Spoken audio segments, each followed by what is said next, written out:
ဒါဟာကလဲစားချီမှုနဲ့အတူမွေဆိုးပေါင်းထောင်တောင်းချီရဲ့ဝါမျိုးချင်းကိုခံခဲ့ရတဲ့ကြောက်မဲ့ဖွယ်ဇလန်တစ်ခုပါ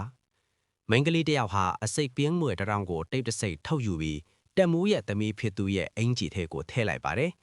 ကြောက်လန့်တကြားအော်ဟစ်ပြီးလဲကျသွားတဲ့အခါမှာတော့တက်မူးဟာသူ့လူတွေကိုမွေကိုဖယ်ရှားဖို့အမိန့်ပေးခဲ့ပါတယ်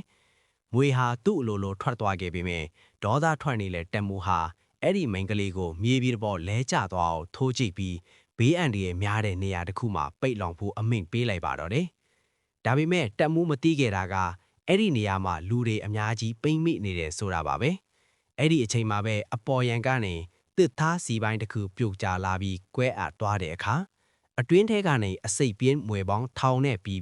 ပွတ်ပွတ်ညံအောင်ထွက်လာပါတော့တယ်။လူအလုံးဟာအသက်လူပြီးထွက်ပြေးကြပေမဲ့မိန်းကလေးတယောက်လဲကျသွားတဲ့အချိန်မှာတော့စက္ကန့်ပိုင်းအတွင်းမှာပဲမွေဒီဟာသူမကိုရစ်ပတ်ဝါမျိုးလိုက်ကြပါတယ်။ဒီထိတ်လန့်စရာမြင်ကွင်းကိုကြည်ရင်ဒေးဗစ်ဟာစက်မပြေတော့ပဲသူ့ရဲ့ကံကြမ္မာကိုတင်းငိမ်စွာလက်ခံရင်းသေဆုံးသွားခဲ့ပါတယ်။နောက်ဆုံးမှာတော့အန်နာနဲ့ဗစ်တိုးရီးယားဆိုတဲ့မိန်းကလေးနှစ်ယောက်ပဲကြံရစ်ပါတော့တယ်။အန်နာကလေကားပေါ်ကိုအမြန်ပြေးတက်နိုင်ခဲ့ပြီမယ်။ဗစ်တိုးရီးယားကတော့မွေရရဲ့ဖန်စီခြင်းကိုခံလိုက်ရပြီးအသက်ရှူချက်ကသေဆုံးသွားခဲ့ရပါတယ်။မွေဆိုးတွေဟာအန်နာစီကိုတည်ရွေ့လာနေတဲ့အချိန်မှာတော့သူမဟာတချင်းတပုတ်ကိုစတင်တီးဆိုးလိုက်ပါတယ်။အန်အောစရာကောင်းတာကအဲ့ဒီတချင်းတန်ဟာမွေတွေကိုမိန်မောသွားစေပြီးသူမကိုရံမမူတော့ပဲရက်တန့်သွားစေခဲ့ပါတော့တယ်